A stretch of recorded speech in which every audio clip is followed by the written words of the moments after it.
my name is Cami Alford, and I am doing a report for my Business 501 Law, Ethics, and Social Responsibility class at Eastern New Mexico University on white-collar crime and prevention. What is white-collar crime?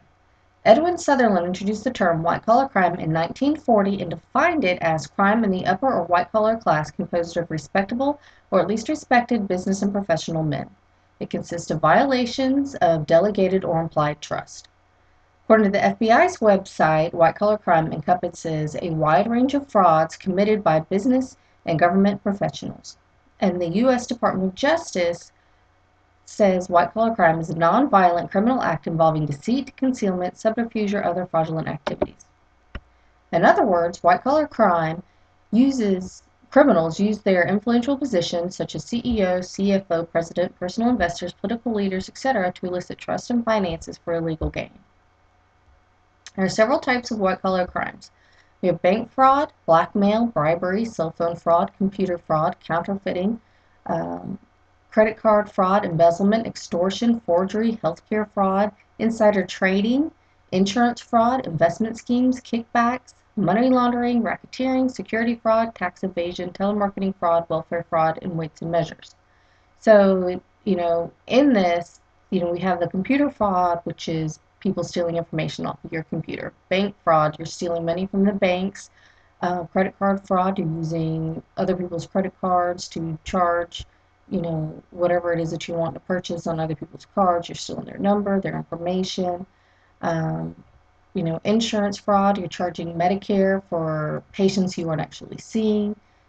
Tax evasion, you're not paying your taxes. All these fall under white-collar crimes. And then types of schemes. You have the advanced fee scheme, airport scam, auto repair, check kiting, coupon redemption, directory advertising, fortune telling, home improvements, equipment sales, land sales, odometer tampering, police impersonation, Ponzi schemes, pyramid schemes. All sorts of different types of schemes that fall under white-collar crimes. Auto repair. When you take your car into the shop, they give you an estimate, you walk out the door, and there's somebody standing there saying, hey, this is what I do for a living, I work for this company, but I can do this on the side for you, and I'll charge you less. Well, you say, okay, great, you give them your car, they do the work subpar, but they will not release the car to you until you pay them some exorbitant fee. Equipment sales, they sell you broken equipment, they sell you stolen equipment. Home improvement, they come, give you a quote for a job, ask for the money up front, you give it to them, they never come and complete the work. So, what are some traits of a white-collar criminal? One, they have no moral compass. They don't know right from wrong. They have troubled relationships with their friends, their family.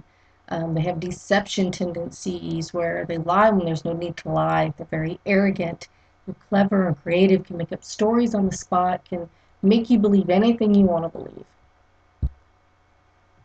The environment of a crime. According to a former criminal, Sam Antar, who now advises investigators and law enforcement on white-collar crime prevention, states that several environmental factors play into the criminal mind. One, this all has to do with the corporation. Leadership does not support an ethical culture. They're vulnerable culture by not enforcing the ethical or corporate governance.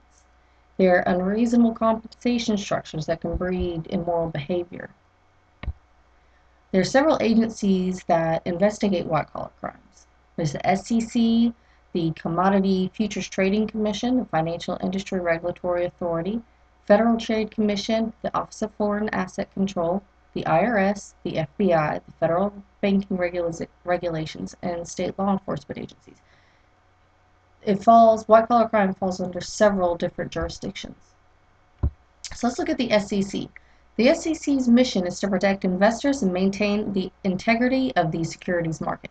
Typical crimes that the SEC enforces include insider trading, accounting fraud, and securities violations. They bring close to 400,000 civil actions annually against individuals and companies that violate these laws. However, they're very limited because they don't have the personnel or the financial resources to prosecute all of these offenders. So, who does white-collar crime affect?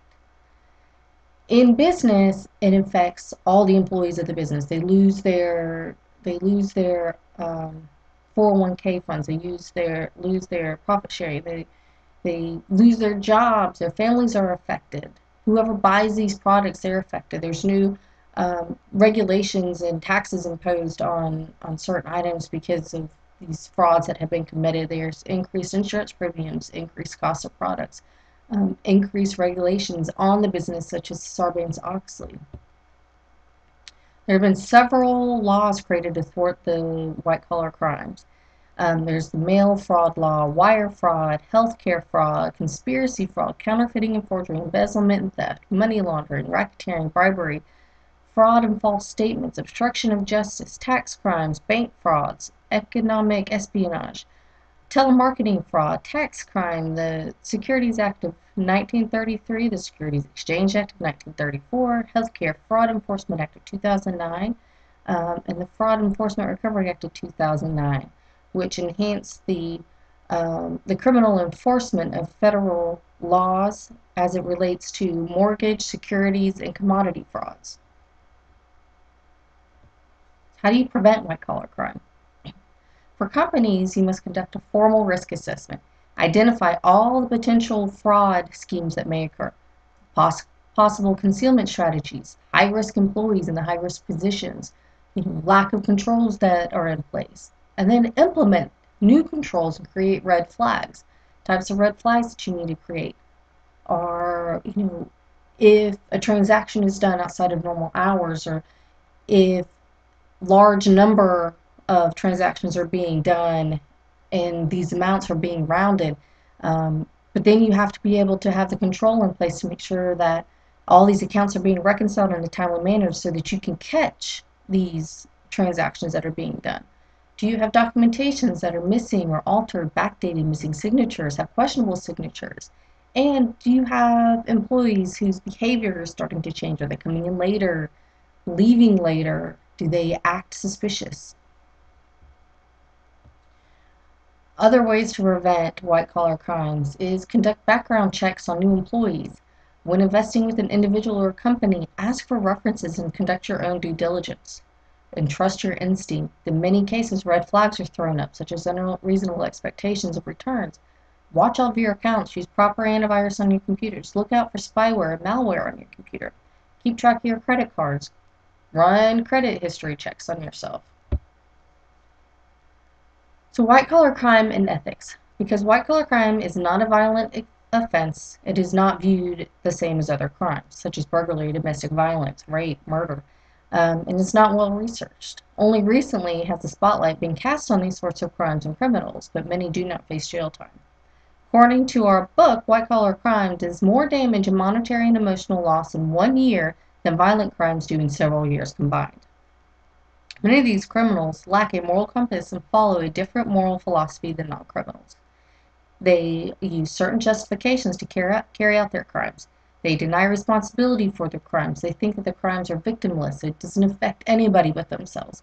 Believe they're doing the things for a better good. They're doing this to better their family. They're doing this because they believe that the company's going to do better in the end. They have a sense of entitlement. They work this hard. They deserve this money. So there's several famous cases just here recently, since 2000 that have come about. When I was doing my undergrad at Kennesaw State University, my undergrad is in accounting, this Enron case came out. It changed the way we learned accounting. It changed all the rules, all the regulations, from 1 year to the next. All of our rules changed for accounting. And it had to do with how Arthur Andersen, one of the big 5 accounting firms, helped Enron hide billions of dollars worth of debt in creative accounting. Now, Arthur Andersen is dissolved, Enron's dissolved, and several of the leaders of this company are now in prison.